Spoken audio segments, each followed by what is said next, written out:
Top 100. Whole thing came out. Yeah. Up to number 1. Aaron Donald got number 1. Congratulations. Can't speak today. Congratulations, Aaron Donald. He definitely deserved it. 20.5 sacks as a D tackle. Broke the record. He was one of 2 people that I would have been okay with at number 1. Yeah. And Patrick Mahomes, I'm going to assume, was the second person. I had some problems, as I assume you did, with where Patrick Mahomes came in on this list. I mean, he came in at number 4. So Drew Brees came in at number 2. Patrick Mahomes came in at number 4.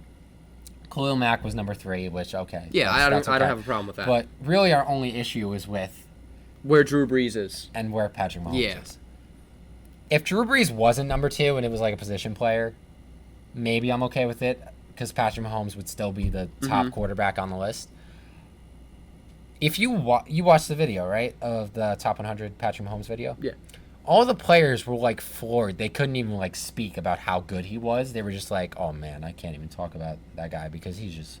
He was that good. He was that good. They left him speechless. He left them speechless. That's how good of a player he is, as he did the fans. Like, I still watch Patrick Mahomes. Watch my Patrick Mahomes highlight video, by the way, if you haven't watched that yet. Shameless plug. I'm not ashamed to do it. Anyway, like...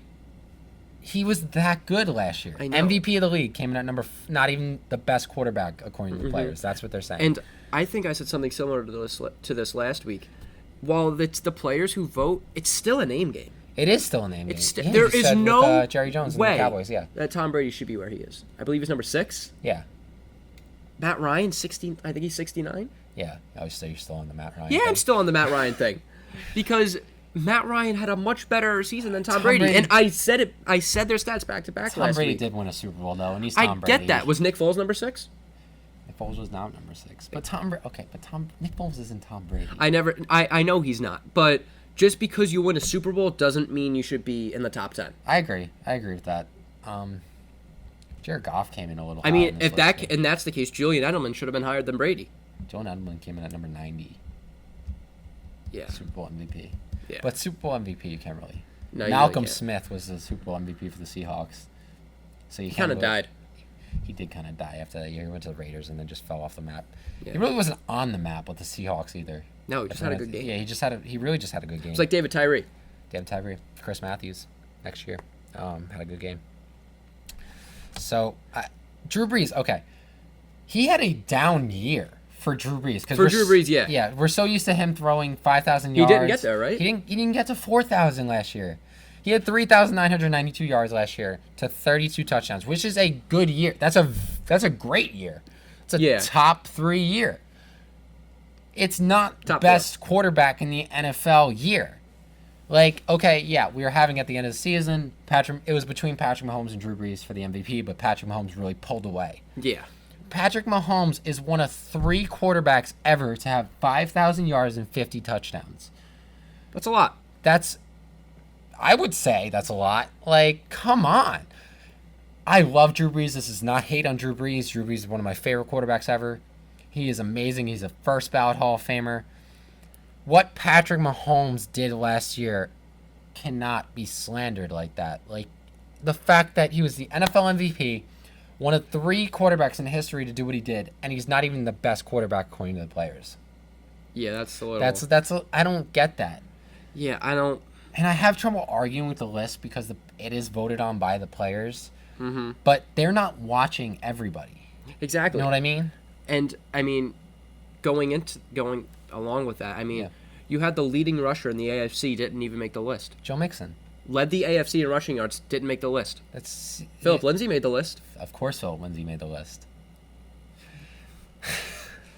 This is going to be a thing. Oh, yeah, this is definitely going to be a thing. Get ready for... I'm sorry, Broncos fans, get ready for a weekly Phillip Lindsay hate because... And it's not even hate. It's not even hate. It's just he shouldn't be... You guys are acting like he's the second coming of Alvin Kamara, which he's not. No. Which is the closest player I can compare him to because... That's a pretty fair comparison. It's a fair comparison, but like because they're similar style. He got ejected one game last year, right? Did he? I think he did. Maybe. Don't quote me on that, but I'm pretty sure Lindsay got ejected. I didn't watch enough Case. I didn't watch any Broncos games last year to know what happened. I think that happened because the person who had him in our league, who was Nick, Yeah. he was complaining that he got ejected or something, where he only played like a quarter of one game because something happened. I think I remember that. Maybe I saw it on Red Zone. I'm not sure, but I just the fact that Joe Mixon. I think it was just because the Bengals were so bad last year. Yeah, That maybe, but then again, Saquon was top 20. I know. So I really don't understand that. Yeah, it's bizarre. So yeah, the list is always it's always got issues with it. Every ranking list you will ever come across, there's no such thing as the perfect ranking. Yeah. I mean, it's just like Patrick I mean, Mahomes. Yeah. Going ahead. back to our first, look at Stephen A. Smith's top 10 for college football. I mean, some would argue that it's great. Some would argue that it's horrible. Who? Just him. Michigan fans. Oh, I don't even think they would. I think I was going through the comments on that post, and some Michigan fans were like, "I'm a Michigan fan, and this is way too high for me." Yeah, but those are like the actual like smart. Those are the Michigan fans that go to Michigan. Those are like the realistic Michigan fans. Not The Michigan fans that don't go to Michigan, they're the ones that love it. Yeah. I mean, Michigan's a name brand across the country. It is. It's Notre Dame. It's like Notre Dame, Yeah. except they can't beat Notre Dame. They can't be Notre Dame. So there are going to be some who are happy. There are going to be some who are upset with it. Yeah. I mean, there are going to be people who think Philip Lindsay should have been in the top 50. And those are most definitely Broncos fans. Yeah. Which is okay. Okay, you're entitled. This is a free country. You're entitled to your opinion, but it's the wrong opinion. That's all. That's all we're Okay. saying. Okay. That is all we're saying. Okay, so I'm- Broncos fans, don't get salty. We're just telling you your opinion sucks. That's all we're saying. We respect you. Your opinion sucks. Okay. Now getting Patrick Peterson was on this list. I'm just going to rant for a little bit. I have a problem with this. Okay. He was number 46 on this list. So not only was he on the list, he was top 50 on the list. If you're wondering why we keep reaching, my computer screen keeps dimming, so I'll fix that. But number 46, I have lost. Okay, PED use.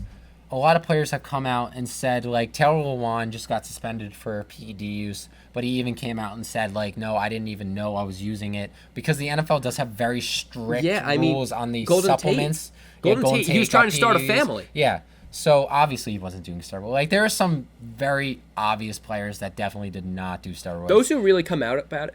Oh, can we talk about NFL drug tests for 1 second to go off topic? Go ahead. Do you know where I'm going with this? No, go ahead. So Steven Jackson signed a 1-day contract to retire with the Rams. And the NFL requested a drug test. Like, are you kidding me? He got one handoff in practice as a ceremonial handoff, and the NFL drug tested him. He didn't even. It's not even like he looked like Jack too. He wasn't even in pads or anything. He was just in street clothes. And he looked normal. He looked like a normal human being. It's not like he was like jacked out of his mind in the NFL. First of all, does the NFL even have any jurisdiction to do that now that he's retired? Well, since he signed the 1-day contract, they must have sent it on that day. Okay, but there are Make-A-Wish kids that sign 1-day contracts. So are they gonna drug test them? Don't be surprised if that happens in the future. I'm just telling you now.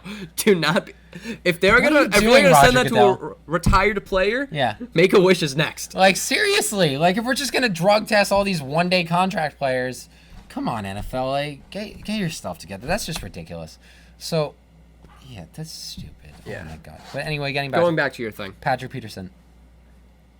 So like Taylor Lewan, when it came out that he did PEDs, he immediately came out and said, "This is ridiculous. It's just the supplement I was taking. I had no idea." And I completely believe him, because Taylor Lewan is not a human being that needs to be taking PEDs. I mean, I also, with Golden Tate, he even told the NFL, "Hey, this thing has this in it. I didn't know. Do what you got to do." I hate that they call it PEDs too, performance-enhancing drugs, because your mind immediately goes to steroids. Yeah. Which is not true, because that's not. You look at Golden Tate. Is Golden Tate taking steroids? No. No. Like, come on. Like, that's my problem with calling it PEDs. I like calling it more like not allowed, something along the lines of Banned substance. Banned substance. I like that better. Because it's just optically, it's not. Everybody's mind goes to steroids, and everybody thinks they're cheating. And in this case, in a lot of cases that have come up in recent years, Taylor Lewan, James Harrison had one a couple years ago where it was just a supplement. He wasn't actually taking steroids.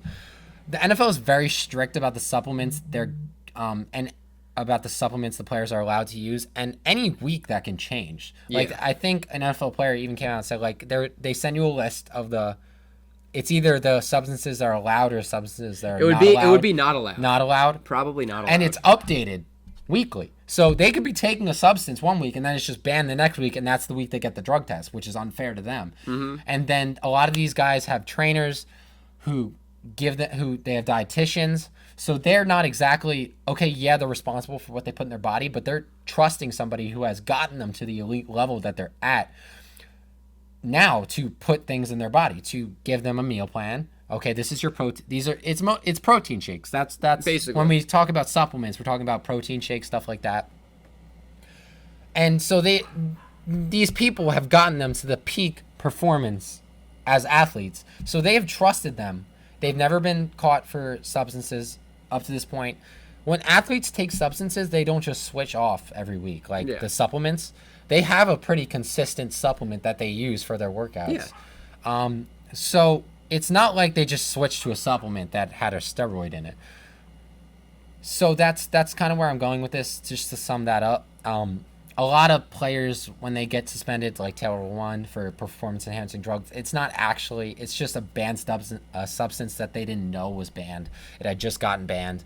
So you can't really put that on them. It's not steroids. Patrick Peterson tried to cover up.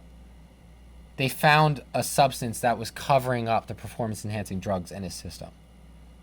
Nice. I have a problem with that, because then immediately that verifies that he knew what he was doing. He was taking steroids. That's what that's saying. He was covering up steroids in his system. Right off the bat, that I have lost respect for you as an NFL player. Now we don't know. It's kind of like when A-Rod, the whole A-Roid thing. Now we don't know. Has he been taking these steroids his entire career? His entire career, and just been covering it up? And now science has just advanced the fact that we can catch that cover up. I've just lost respect for Patrick Peterson as a player, and this is what it does to you. Like, if you're going to use a performance-enhancing drug, just know your legacy is tarnished forever. Yeah. Like, and cover it up, especially. Like, that's just, you're just proving the point that you definitely used it. And now I'm never going to be able to look at Patrick Peterson the same way. If he comes out this year and just has a year. Well, I mean, something's telling me you're not going to have to look at him for any more than 3 years. Yeah, because he's getting up there. He's getting up there in age. I think he might have he might be 29. He might have hit the 30 mark already. Unless you're Adam Vinatieri, that's about it. Yeah, and he's a kicker. Yeah. Like, I don't like that Patrick Peterson is on this list. He was suspended 6 games for PED use and cover up. I don't know how the players didn't lose respect for him. I think they did a lot of these, like when the players on the top 100 videos are talking about him, they did it at the Pro Bowl. So it was before this came out. So I can understand that, but I kind of expected the NFL to kind of take him off the list. Yeah, but I don't know if you knew that, but I don't like the fact that he's on the list, because now you're showing that your peers respect you, which they did. But now we don't know if that respect was warranted, because we don't know, Patrick Peterson, if this was real. We're going to find out this year, because you're going to be drug tested damn near every week. I can't stand to see players of his caliber do PEDs, and we know that when it comes out something like that, we know you knew what you were doing. I can't stand to see that, because now I don't know as a fan, because I'm a fan of Patrick Peterson. He's one of the best corners in the last decade. I don't know as a fan if I can trust that was you out there. Yeah. It diminishes your legacy. Hall of Fame is now, we don't know anymore. He was he was not a first ballot. Maybe not first ballot, but he was a Hall of Famer. He was on his way to be a Hall of Famer. He was top 3 corner in the league for 5 a good years, amount of time. A good amount of time. That's going to get you in the Hall of Fame. At some point. Steve Atwater still isn't in the Hall of Fame. That's ridiculous. Yeah. Like Ty Law just got in the Hall of Fame. He was kind of the same thing. He was a good corner. He was one of the best corners in the league for some time, and he just got in. But I just don't like the fact that he's on this list. That's my little rant right there. Didn't Ed Reed and Troy Polamalu retire at the same time? They did, and they're both getting in, right? Ed Reed's No, getting in this year. Polamalu's not getting in. Polamalu's not getting in. It was a stacked class this year, though. It was. So He'll be in next year. Ty Law had been waiting for a while, so. But I feel like someone like Troy Polamalu should have been the first ballot. Should have been first. Because of the hair. He might have retired a year after Ed Reed. I personally thought it was the same year. I could be wrong. I could be wrong. Yeah. But anyway, yeah. If it's not this year, it's going to be next year. Yeah. Troy Polamalu, one of the best safeties ever. Best snap jumper I've ever seen. He was the Honey Badger before the Honey Badger. They play similar. They're both short. They're both they instinctive maniacs. Like they have insane instincts. Like they can spot a play before the quarterback even knows what play they called. Like that's the formations. That's how that's the amount of film they studied. I highly respect Ed Reed and Troy Polamalu, and he's definitely going to get in the Hall of Fame next year. So anyway, You're disappointed. I'm disappointed in Patrick Peterson. I'm disappointed that he's on this list. We're going to see this year if he was actually that caliber of player, or if it was PEDs that have been helping him his whole career. I just don't know. This is what comes with doing this. Like I'm so disappointed as a fan. I just hope he can do better. I hope this wasn't actually who he was, that it wasn't the PEDs that brought him to that next level. But if he significantly declines this year, nobody's going to be saying it's age. We're going to be saying it was the PEDs. And Hall of Fame, you can kiss that goodbye because that's not going to happen. And your legacy is going to be tarnished forever. And I just can't stand to see that because Patrick Peterson was he's such an elite player. Don't cry on me. I know, but I'm disappointed as an NFL fan. I don't want to keep repeating that, but I'm just disappointed. That's all I am. So we're gonna see. I don't like that he was on the list. That's my rant. Maybe we'll revisit this in the middle of the season. We'll see how he's doing. But disappointed, just disappointed. Yeah.